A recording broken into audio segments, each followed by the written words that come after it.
Hello chère âme créative, ici Victoria Bonheur, accompagnatrice en évolution personnelle. Aujourd'hui, dans le cadre de la saison du libre arbitre, j'ai le plaisir de recevoir Adeline Albrecht, qui est coach en développement personnel et professionnel et qui va nous partager sa vision sur le thème du libre arbitre. Donc, n'hésite pas, si jamais tu nous regardes en live ou en replay, à nous partager tes et puis, si jamais tu penses que ça peut aider d'autres personnes, je t'invite à partager cette vidéo autant que possible. Voilà, le replay est disponible, enfin, sera disponible sur l'IGTV et sur YouTube. Donc, quelques instants, le temps qu'Adeline nous rejoigne, si tout se passe bien.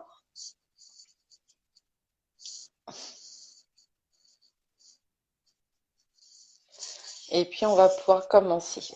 Donc, pendant ce temps-là, je vais t'expliquer un petit peu, si jamais c'est la première fois que tu regardes un échange rayonnant.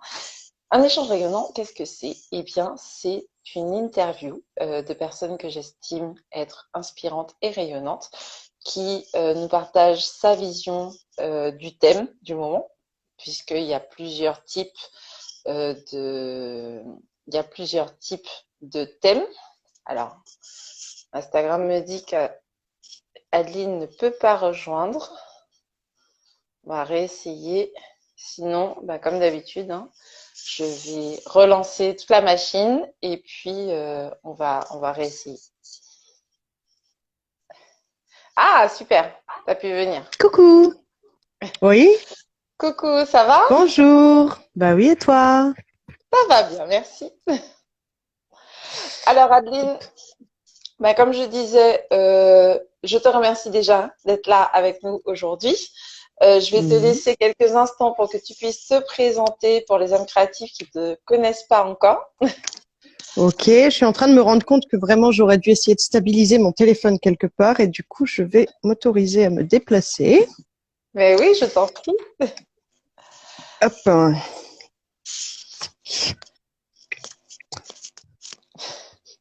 Voilà, ça devrait être mieux ici. Désolée, j'aurais dû faire ça avant. C'est du direct, hein, tout va bien. Ah oui, bah c'est parfait le direct pour faire ce qu'on aurait dû faire avant. Voilà, ça va être mieux là, je pense. Ok, super. Alors Tac. Adeline, du coup, je vais t'inviter à te présenter pour nous dire un petit peu qui tu es, qu'est-ce que tu fais, quel est ton parcours et voilà, je te Ok, laisse la main. merci beaucoup Victoria. Alors, qui je suis? Donc, oui, moi je suis coach professionnel certifié, je suis en Martinique. J'accompagne les individus, les particuliers et les entreprises. Et en entreprise, je fais aussi du coaching d'équipe.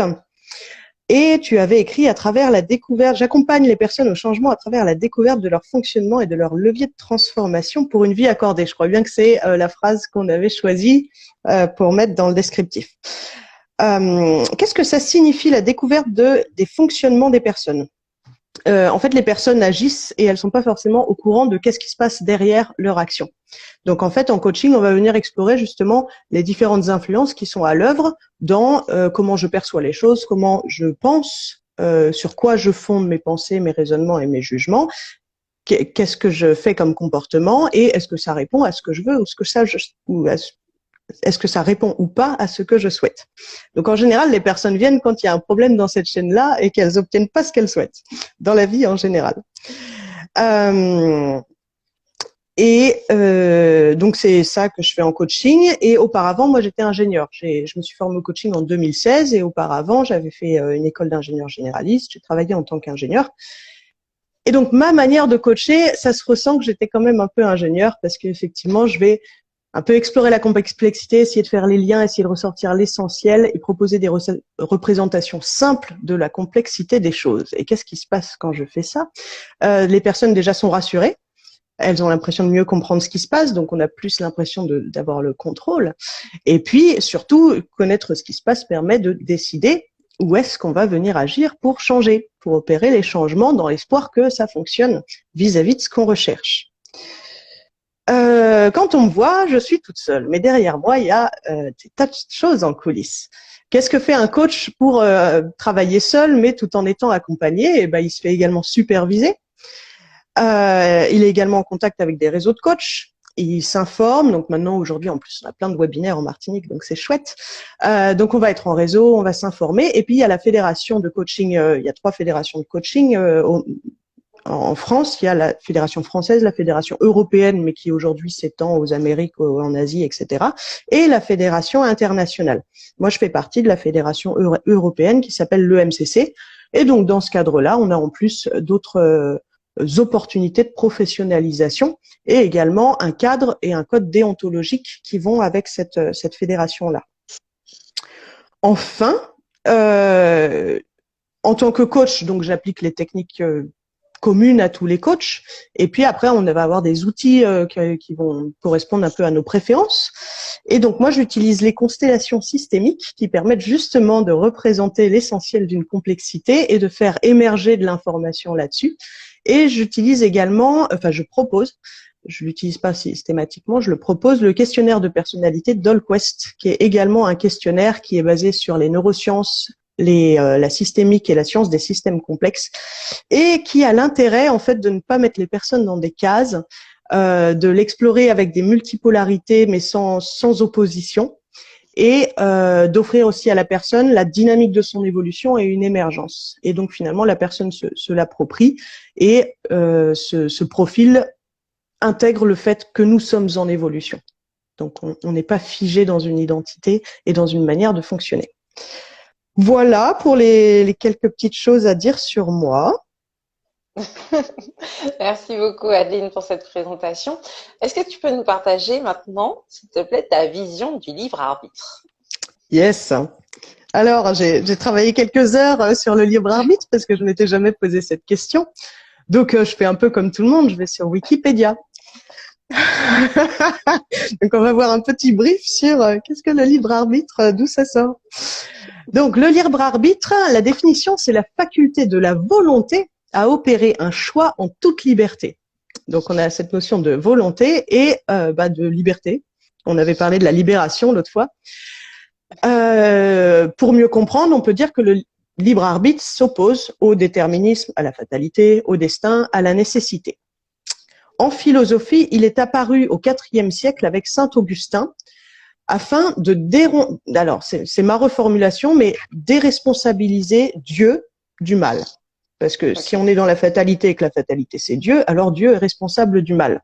Donc on s'est posé la question, en quoi Dieu est-il responsable du mal? Et donc on a sorti ce concept de libre arbitre pour remettre la responsabilité à nous, humains.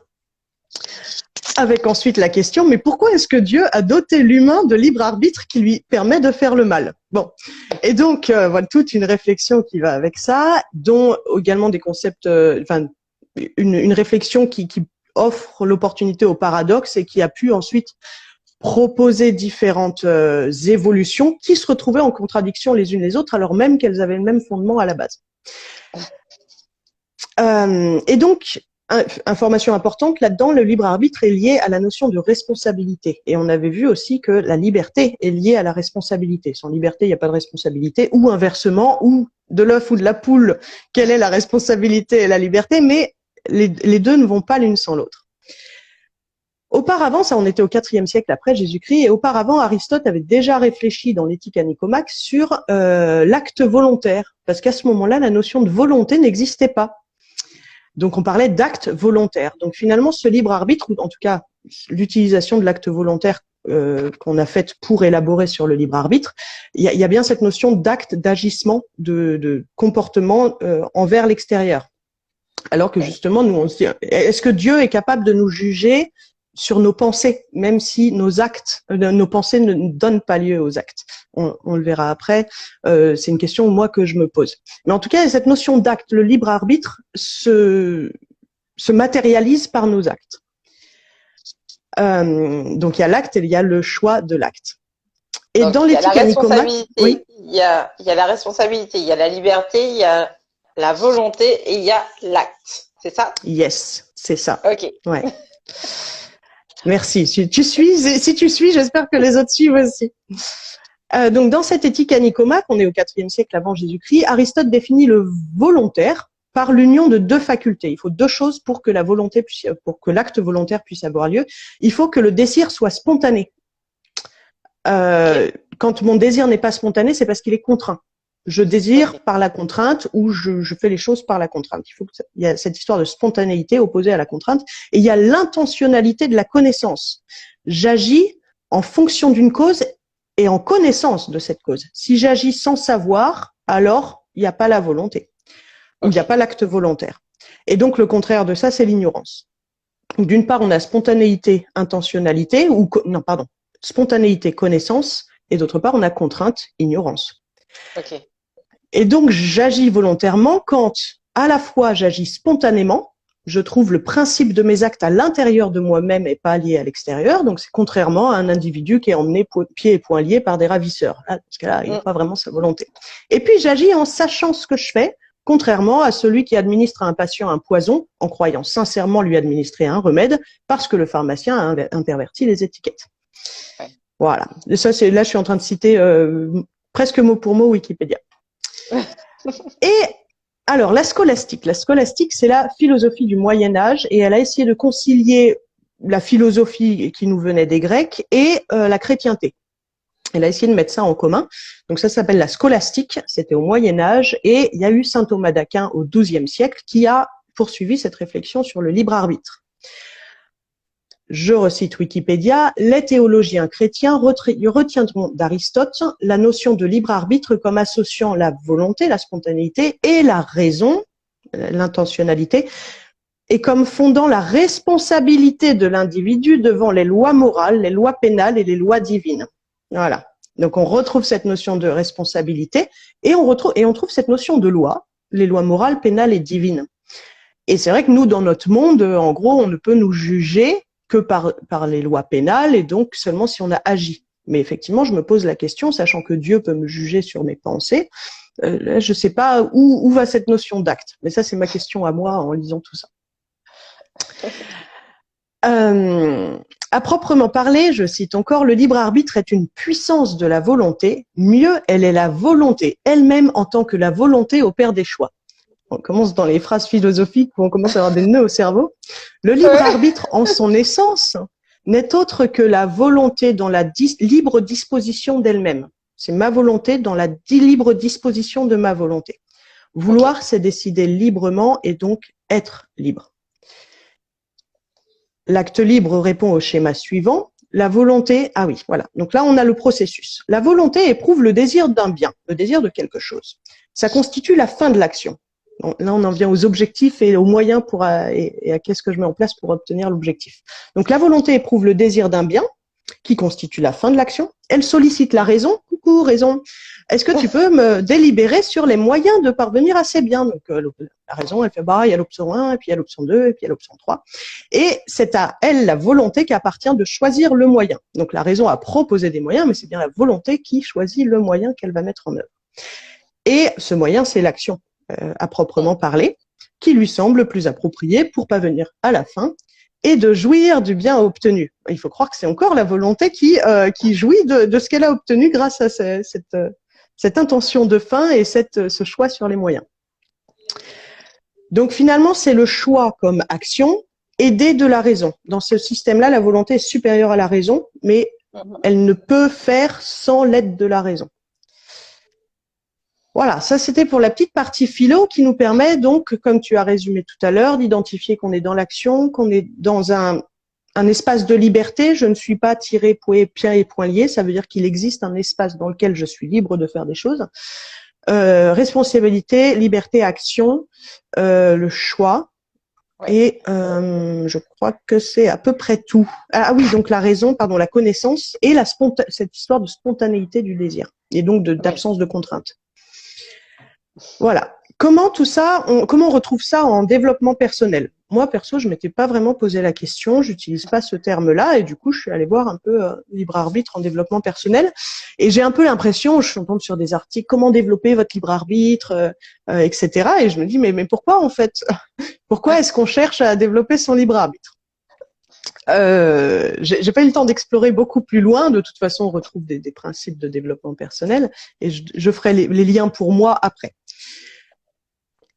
Déjà, pour moi, le développement personnel, faut bien le remettre dans le contexte de son émergence et de sa popularisation. Les gens s'intéressent au développement personnel depuis les années 50-60. C'est devenu un business. C'est dénoncé comme étant un business. Moi, mon point de vue est que, certes, il y a des choses dénonçables, il n'en reste pas moins que le développement personnel a son utilité.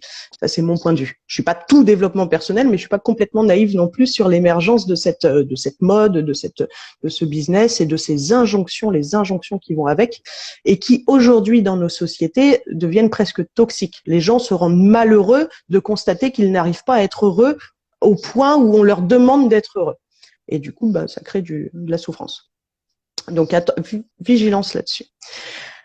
Donc, le développement personnel, cette mode du développement personnel est venue un peu avec l'industrialisation, l'augmentation du pouvoir d'achat, l'émergence de tout ce qui est loisir et donc entre autres la réalisation de soi, etc.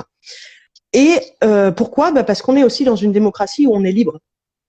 Donc, on retrouve cette notion de liberté, finalement, ce libre arbitre qu'on essaye d'atteindre avec des méthodes de développement personnel s'inscrit quand même dans un contexte démocratique où nous estimons avoir des libertés.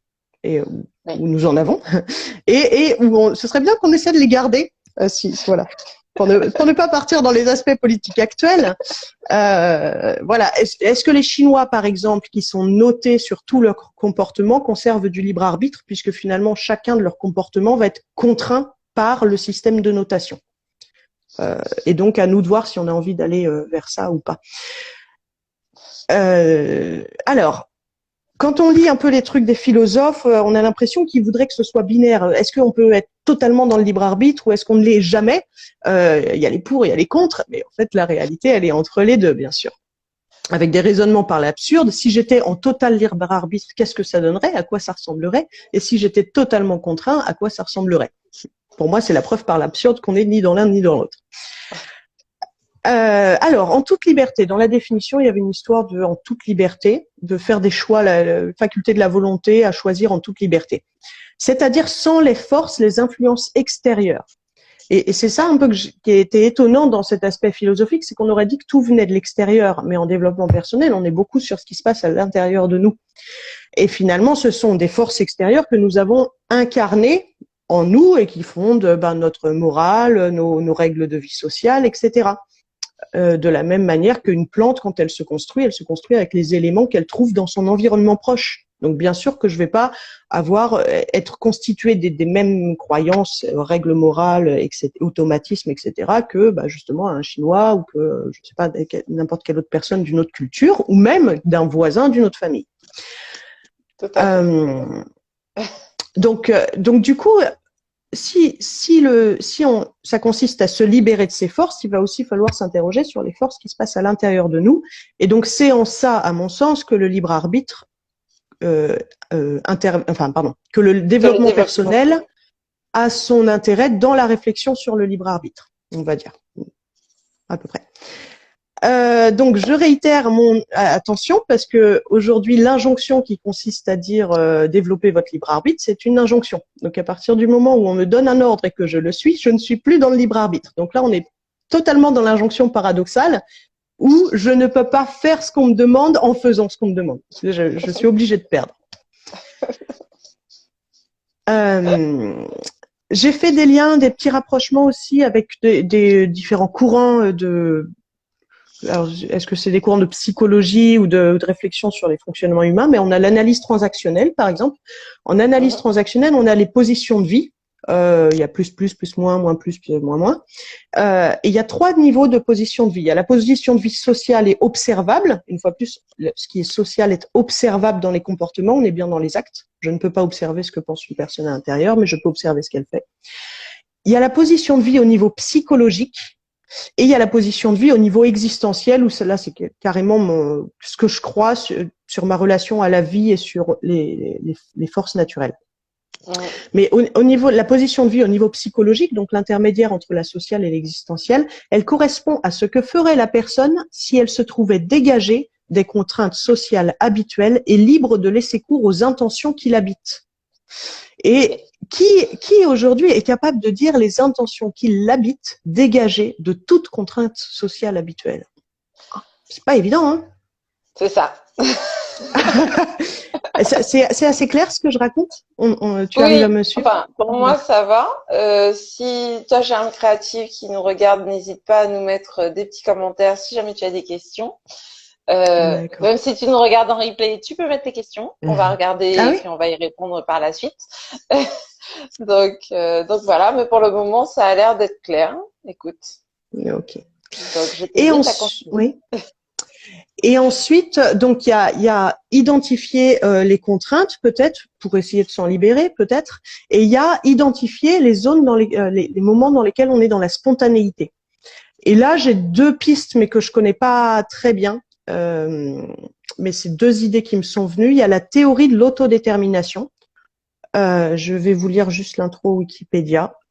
Donc, la théorie de l'autodétermination, qui s'appelle TAD, est une macro-théorie de la motivation humaine et de la personnalité qui concerne les tendances inhérentes au développement et les besoins psychologiques innés des êtres humains. Donc, quand c'est inné, ça veut dire que c'est avant toute influence extérieure. Elle traite de la motivation agissant derrière les choix que les êtres humains font sans aucune influence ou interférence externe. Et dans cette théorie de l'autodétermination, on va différencier deux types de motivation. On a les motivations extrinsèques et les motivations intrinsèques. Et la motivation intrinsèque, c'est quand on fait quelque chose pour le pur plaisir de faire cette chose et non pas pour le résultat qu'elle nous permet d'obtenir. Et donc, je me dis que peut-être c'est là qu'on va réussir à le plus toucher à notre vraie spontanéité. On le voit par exemple avec les cours de piano, hein. Il y a des parents qui mettent leurs enfants à des cours de piano et il y en a plein qui le font parce qu'on leur a dit de le faire ou qui le font parce que c'est bien vu ou parce qu'ils le font parce qu'il faut faire et puis il y en a qui font du piano parce qu'ils kiffent faire du piano et pas pour le résultat qu'ils obtiennent. Donc il y avait cette piste-là et puis justement cet endroit où on est dans la spontanéité, dans le plaisir de faire les choses, ça peut aussi s'appeler le flow qui est développé par, alors là c'est difficile à prononcer, je sais pas comment ça se prononce, Mihaly Csikszentmihalyi, un truc du genre. Okay. Mais donc il y a cette notion de flow et d'ailleurs tout à l'heure je parlais du questionnaire de personnalité que je fais passer en DolQuest et à un moment justement on aborde où est la zone de flow pour la personne. Okay. Donc tout ça c'est un peu lié. Donc ça c'était pour présenter ce que j'avais pu trouver sur le libre arbitre dans la philosophie et puis en quoi c'était en relation avec le développement personnel. J'ai gardé quelques petits trucs pour la question d'après. Évidemment, merci. Alors, est-ce que tu peux nous expliquer un petit peu comment toi tu travailles? Parce que en début d'interview, tu nous as parlé un peu de ce que tu utilises comme outil.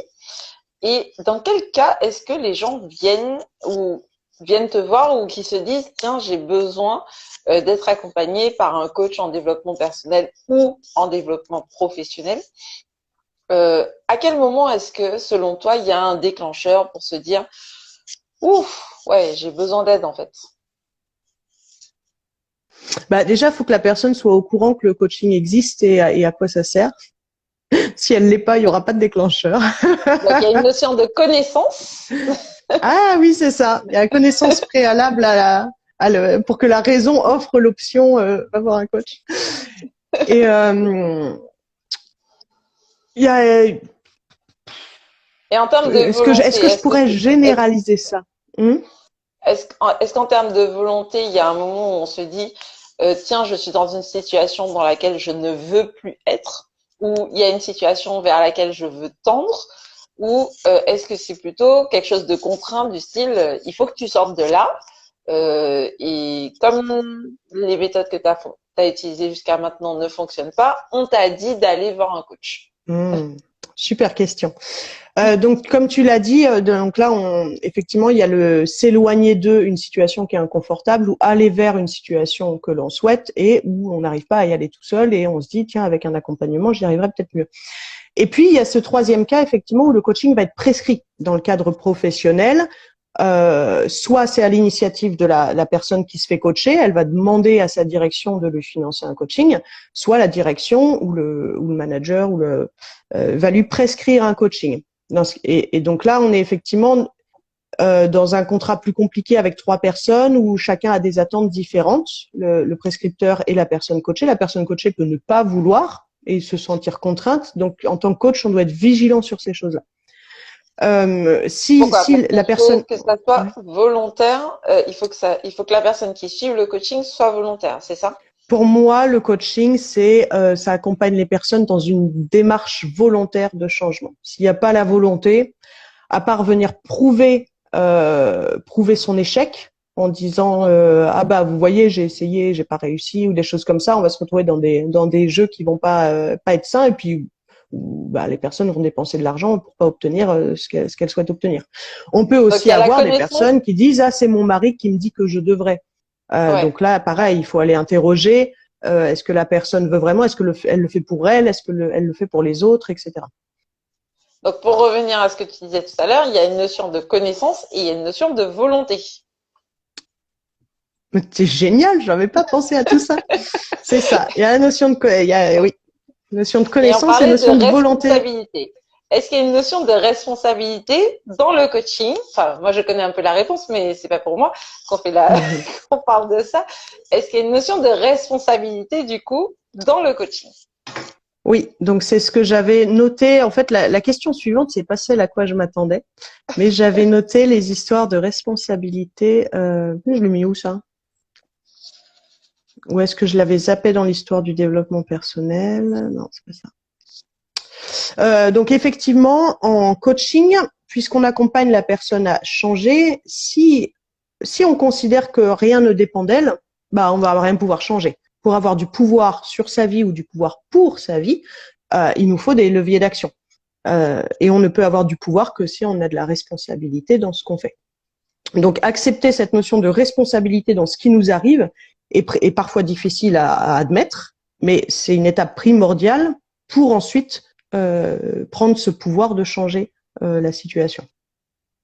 Donc, on retrouve bien les 4 dominantes dont tu nous as parlé: connaissance, volonté, responsabilité et action. Ouais, c'est ça. Mais c'est pas tout. Je te laisse continuer. Je voulais juste vérifier que j'avais bien tout suivi. D'accord. Ben, merci, c'est chouette. C'est très chouette ce complément. Alors, bah du coup, moi, je pensais que la question, ce serait comment le coaching que je fais est utile pour vivre ou pour faire l'expérience, pour développer le libre arbitre. C'était ta question suivante. Ben ça, c'était la suivante, mais tu l'as déjà posée, donc je t'invite à y répondre. Ok. Alors moi, du coup, justement, je proposais de répondre en trouvant des similitudes entre ce qu'on a vu en philosophie et ce qu'on fait dans l'accompagnement des personnes. Et donc, ça va être des différents petits points. Donc, déjà, en développement personnel, il y a le lâcher-prise d'une part et puis l'action d'autre part. Et puis, des fois, on va lire des trucs qui nous disent de passer à l'action et puis d'autres qui nous disent de lâcher prise. Et on se dit, mais je suis censé faire quoi? Et donc, en fait, la différence, c'est on passe à l'action sur ce qui dépend de nous et on lâche prise sur ce qui ne dépend pas de nous. On peut aussi avoir des choses qui dépendent de nous et choisir de ne rien faire. Choisir l'action qui consiste à ne rien faire. Et le plus difficile dans les deux, c'est le discernement. Comment je discerne ce qui dépend de moi et ce qui dépend pas de moi? Parce que parfois on va dire c'est pas de ma faute ou j'y peux rien, et en fait, en creusant un peu plus, on se rend compte qu'on y peut quelque chose. Juste, parfois beaucoup, parfois peu, mais on peut faire quelque chose. Et en fait, ce que je viens de dire se retrouve dans une citation de Marc Aurèle qui dit « Mon Dieu, donnez-moi la sérénité d'accepter les choses que je ne peux pas changer, le courage de changer celles que je peux changer et la sagesse de distinguer les premières des secondes. » Ben oui, c'est le plus difficile. Ben oui. Et d'ailleurs, ça c'est le mantra entre guillemets. Enfin, c'est avec ça que commencent les réunions d'alcooliques anonymes ou de dépendants anonymes.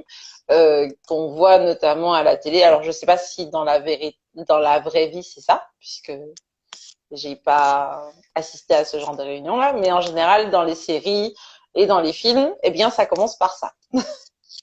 Ok, bah tu vois, je savais pas. Enfin, en fait, je parlais tout le temps de lâcher prise, d'action, et cette citation de Marc Aurèle, je me suis dit, mais il est en train de dire exactement ce que je dis, mais en plus joli. Et du coup, je l'ai découverte il y a quelques jours, ou j'ai fait le lien il y a quelques jours. Et du coup, ça correspond à identifier sa zone de liberté, mais objective, la vraie zone de liberté dont je dispose, dans laquelle je vais pouvoir exercer mon libre arbitre.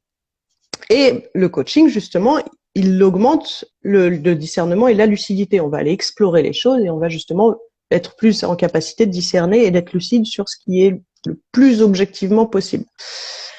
Ensuite, donc, par rapport aux définitions que j'avais vues, si on considère que développer le libre arbitre, ça nécessite de réduire les contraintes et réduire l'ignorance, alors le développement personnel et en particulier le coaching, ça permet justement d'explorer les frontières. On a vu les frontières extérieures à soi, quel est vraiment mon champ de liberté à l'extérieur de moi et quelles sont mes frontières à l'intérieur de moi.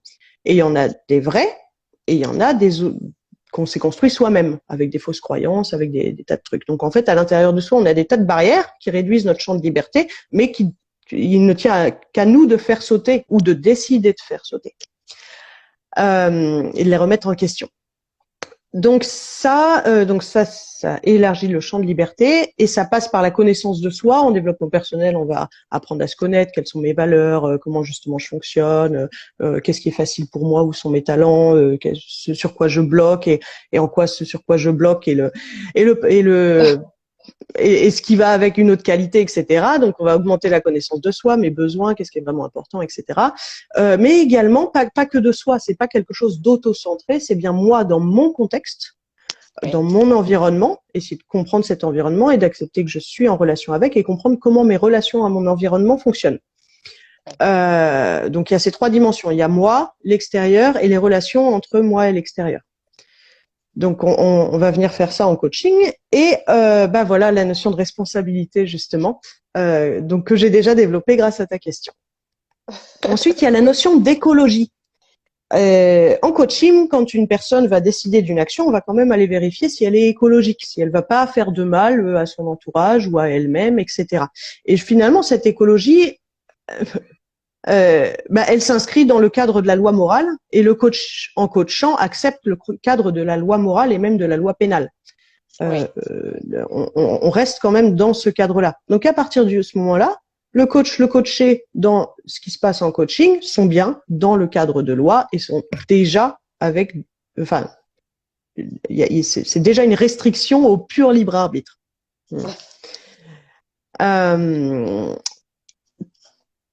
Tout début, j'avais rapidement parlé d'une personne, quand elle se comporte de telle manière, elle n'est pas forcément consciente de ce qui se passe avant. Et en fait, 95% de notre temps, on le passe en comportement automatique. On fait les choses, mais automatiquement, à aucun moment, on est venu voir pourquoi on fait les choses ou comment on a fait pour se retrouver à faire ça. Et donc, on peut éventuellement constater nos actions, et encore, même, on n'en prend pas forcément conscience, mais pour peu qu'on puisse prendre conscience de nos actions, on est ignorant du processus qui mène à cette action. Et le coaching, justement, ça permet de faire ça. Quand une personne va dire, quand il se passe ça, je fais ça, le coach va venir venir accompagner dans explorer tout ce qui se passe entre la situation et le comportement en question. On retrouve cette notion de tout à l'heure de fin, donc la volonté qui spontanément désire une fin et qui demande à la raison de lui donner des options sur les moyens. C'est ce qu'on fait en coaching. Je veux ça, quelles sont les options pour y arriver et je choisis de mettre en œuvre telle ou telle chose. Donc on se retrouve aussi avec des similitudes avec le libre arbitre.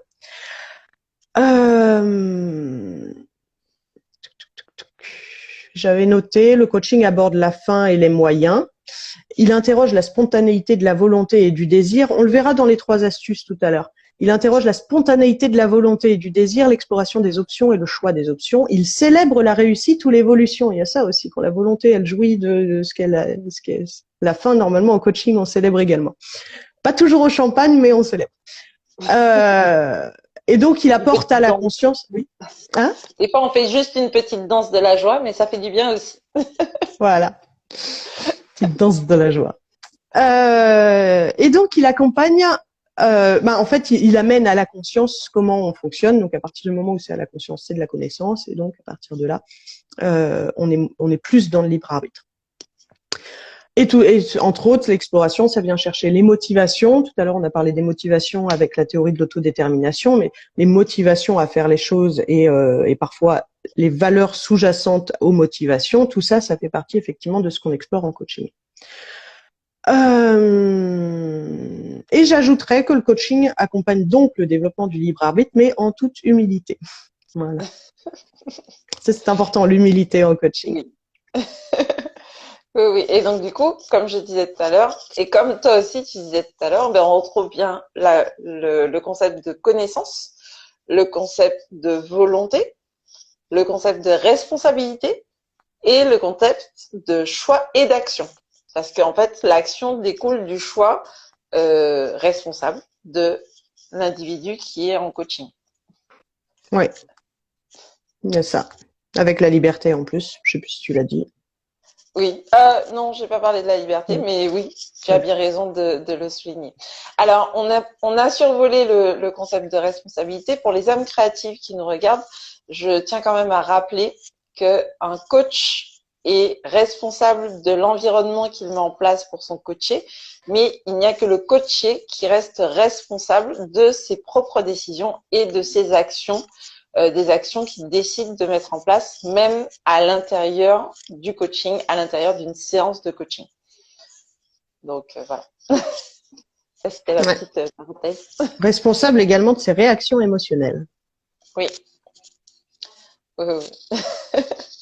Donc du coup, Adeline, quelles sont les 3 astuces que tu as envie de partager avec nous pour qu'on soit davantage, si on le Ouais. souhaite, dans le libre arbitre? Alors, je voulais commencer déjà par un point d'attention. Quand on se comporte, c'est pas systématique, hein, mais il y a 2 manières simples de décider non spontanément, de décider de manière contrainte de comment on se comporte, influencé par l'extérieur. C'est je fais pareil que l'extérieur, je suis conformiste, ou je fais à l'opposé de l'extérieur, je suis rebelle. Donc une personne qui se voudrait rebelle en se disant je vais développer mon libre arbitre, je suis un rebelle et je vais faire le contraire de ce à quoi j'ai assisté et n'est pas dans le libre arbitre. Donc se poser cette question quand je m'oppose à quelque chose, est-ce que je suis vraiment en train d'exprimer ma liberté ou est-ce que je suis simplement dans l'automatisme et la simplicité de faire à l'opposé? Ok. Ensuite, donc supposons qu'une personne, elle veuille travailler sur cette question de libre arbitre. Ce que je conseille, c'est de pas essayer de travailler globalement dessus. En général, en coaching, on va toujours amener à une situation. Racontez-moi un exemple où vous avez réagi comme ça. Racontez-moi un exemple, quelle situation vous voulez changer, etc. On va venir quand même travailler sur quelque chose qui est identifiable et qu'on peut aller explorer. Donc, si vous vous dites je veux augmenter mon libre arbitre, essayez de trouver déjà une situation dans laquelle vous voulez vous questionner et voir comment vous pouvez plus faire preuve de libre arbitre dans cette situation. Donc, alors les 3 astuces finalement c'est une sorte de continuité. J'ai noté se questionner sur le pourquoi je veux développer mon libre arbitre dans cette situation. Si c'est pour répondre à l'injonction du développement personnel qui vous ordonne de développer votre libre arbitre, vous pouvez faire le choix en conscience de ne pas obéir à cette injonction. Donc, pourquoi est-ce que je veux développer mon libre arbitre dans cette situation? À quel besoin cela répond? Quel a été le déclencheur de ce désir? À quel moment j'ai eu ce désir-là? Si ce désir est spontané ou s'il y a ce désir de développer mon libre arbitre, à quel moment il est apparu? Qu'est-ce qui se passait à ce moment-là? Qu'est-ce qui a déclenché ça? Donc, qu'est-ce qui se passait? Je viens de le dire. Voilà. Que vais-je obtenir avec plus de libre arbitre dans cette situation? Là, on va peut-être se rendre compte que finalement, j'en ai déjà du libre arbitre et que je n'ai pas besoin de plus. Peut-être. C'est une option parmi des milliers. En quoi ce que je vais obtenir est-il important pour moi? Comment je me sentirai alors? Parfois, on croit qu'il y a des choses qui sont importantes pour nous, mais en fait, une fois qu'on y est, on se rend compte que ça change pas grand-chose à comment on se sent. Donc, comment je me sentirai quand j'y serai? Quelles valeurs seront nourries? Que ferai-je après? Il y a sûrement des tas d'autres questions, mais j'en proposais déjà quelques-unes. Oui, c'est déjà un bon départ. Ensuite, explorer, on a parlé des contraintes extérieures et des influences intérieures. Donc, explorer la zone extérieure de liberté.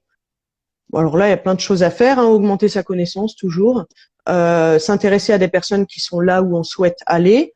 Et enfin voilà, si par exemple, je sais pas moi, j'ai toujours été coach de vie depuis 30 ans et que je veux devenir ébéniste, je peux aller explorer quelles sont effectivement mes contraintes extérieures de liberté, qui vont entre autres être comment je ferais pour gagner de l'argent, etc. Et puis normalement dans ce processus, soit je vois qu'effectivement j'ai pas la liberté de faire ce que je veux faire, soit je la vois mais il va falloir prendre des chemins Et donc, normalement, quand on dans ce processus où on explore l'extérieur, on devrait se retrouver confronté à nos propres croyances limitantes. Ah, mais ébéniste, quand on a 50 ans, c'est pas possible. Donc voilà, ça c'est de base une croyance limitante. Je dis pas qu'elle est toujours fausse, mais elle est à reconsidérer en tout cas. Donc ces croyances peuvent concerner votre environnement, vos origines, vos aptitudes, vos valeurs, votre identité, le sens de ce que vous faites. Faire cela n'a pas de sens. Ah bon, pourquoi ça n'a pas de sens?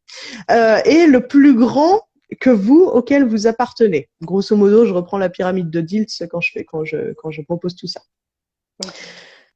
Et une fois qu'on a fait ce travail et qu'on a identifié nos croyances, ou en tout cas ce qui nous limite à l'intérieur de nous, donc travailler sur les contraintes internes, je propose 3 outils.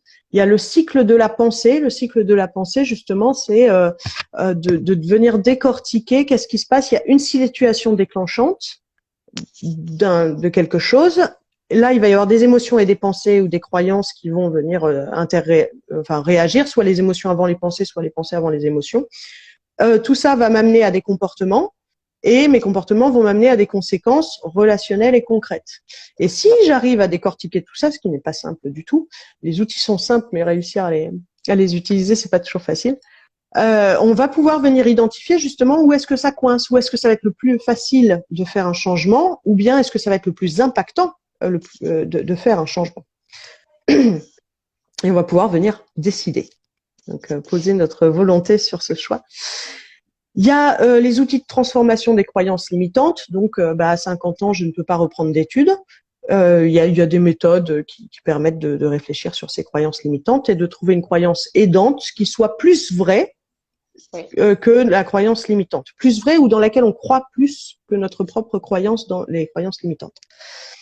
Il y a aussi tout ce qui est méconnaissance. Je ne sais plus à quel courant c'est. Je crois que les méconnaissances, c'est l'analyse transactionnelle. Mais il y a aussi dans les méconnaissances, il y a la méconnaissance que le problème existe, la méconnaissance que la situation existe, la méconnaissance que la situation est un problème, la méconnaissance que ce problème peut être résolu et la méconnaissance que je peux résoudre mon problème. Et donc, effectivement, une personne qui va se trouver dans la méconnaissance que le problème peut être résolu et la méconnaissance qu'elle-même est capable de résoudre ce problème, si elle est coincée à ce niveau-là, effectivement, elle trouvera pas de solution.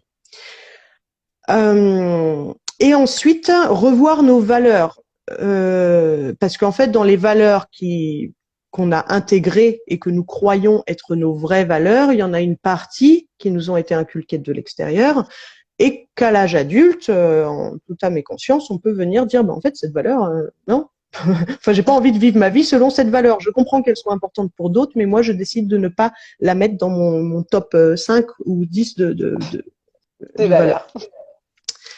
Voilà, et donc, j'ai noté la révision des valeurs et en particulier celle en relation avec les lois morales, les lois pénales et si vous êtes OK, les lois divines. Ça, c'est à vous de voir. Je suis pas en train de vous inciter à ne pas respecter la loi, mais on peut aussi se demander, ça fait partie d'une réflexion à avoir. On peut la respecter, mais on peut aussi la questionner, oui. Voilà, c'est ça.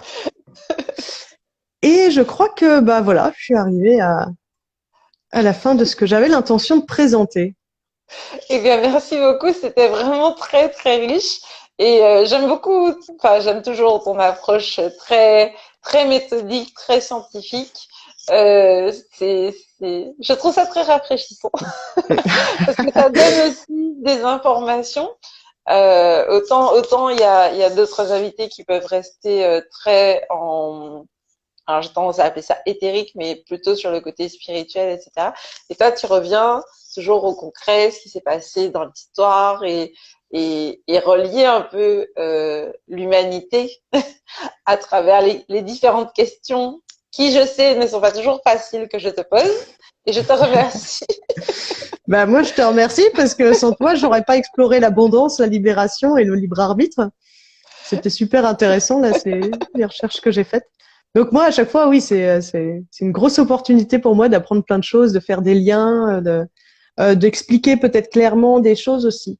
Parce qu'on va plus être intéressé par une information quand elle est mise dans un contexte que quand elle est comme ça. Oui, c'est ça. Donc, merci beaucoup pour ça. D'ailleurs, toi, Charme Créative, si jamais tu as raté les échanges rayonnants précédents avec Adeline, eh bien, ils sont disponibles, un sur mon IGTV, mais je sais que c'est pas toujours évident de naviguer dans les vidéos à ce moment-là. Donc, c'est pour ça, d'ailleurs, que je les ai mises à disposition sur YouTube. Donc, du coup, bah, tu peux voir en fait les anciens, les précédents échanges rayonnants avec Adeline sur ma chaîne YouTube Victoria Porte-Bonheur. Donc voilà. Et bah du coup, Adeline, parce que ça fait un petit moment qu'on s'est pas vu, tu nous prépares quoi là en ce moment? Comme Bah là, programme, comme formation, je sais pas. d'accord. Bah là, j'ai décidé justement en 2022 de me réunifier et donc je vais focaliser toute mon attention sur le coaching et je vais arrêter les autres activités. C'est ça mon actualité. Waouh, ok. Et donc, du coup, pour se faire coacher, on fait comment? Pour se faire coacher par toi, on fait comment? Est-ce qu'on te contacte sur Instagram? Est-ce qu'on te contacte par email? Est-ce qu'on te contacte sur ton site? Est-ce qu'on fait les trois en même temps? Dis-nous. Alors, Instagram, j'y suis pas vraiment. Je viens sur Instagram que pour tes lives. Donc, bon, je pense pas que ce soit intéressant de venir me chercher sur Instagram. Après, j'ai mon site internet. Je m'appelle Adeline Albrecht, donc c'est simplement mes initiales. AA Coach. Le site internet, c'est aa-coach.com. Et donc, à partir de là, si vous êtes un particulier, il y a la page coaching. Enfin, il y a entreprise particulier. Vous pouvez aller voir la page coaching de vie. J'ai l'intention également de nourrir un peu plus le blog, qui est plutôt vide depuis que j'ai mon site. Et j'étais en train de me dire que justement, tous les papiers que je prépare pour tes lives, ils feraient des bons articles de blog. Donc, je vais peut-être poster prochainement là ceux sur l'abondance, la libération et le libre arbitre. Et comment me contacter? L'idéal, c'est par téléphone. En fait, depuis le site, vous pouvez m'envoyer un message. Et dans ce cas-là, je vous rappellerai. Vous m'expliquez vite fait la problématique. L'idéal, moi, je préfère les coups de fil. Après, si je suis pas dispo, je rappelle. L'idéal, c'est de pouvoir discuter immédiatement, quoi. Ben oui, tant qu'à faire. Voilà. Donc voilà. Eh ben merci beaucoup Adeline pour tout ce que tu nous as partagé. C'était très très riche. Moi j'ai passé un très bon moment. J'espère que toi aussi. Ben moi aussi, à le préparer, à le présenter, et puis à te voir aussi, parce que ça faisait, comme tu disais, un bon bout de temps, ouais, on s'est pas vu. Donc voilà, merci à toi, chère âme créative, de nous avoir suivis tout au long de cette vidéo, que ce soit en live ou en replay. N'hésite pas à mettre tes commentaires juste en dessous. Et si tu penses que ça peut être utile à quelqu'un de ton entourage, eh bien partage-le, puisque c'est là, c'est fait pour ça. Donc voilà, la saison du libre arbitre touche à sa fin. Il y a encore quelques jours, c'est jusqu'au 28 février, et puis après on va basculer dans la saison de la créativité. Donc, Adeline, tu me diras, hein, si jamais on te revoit à la saison de la créativité, tu es la bienvenue. Merci.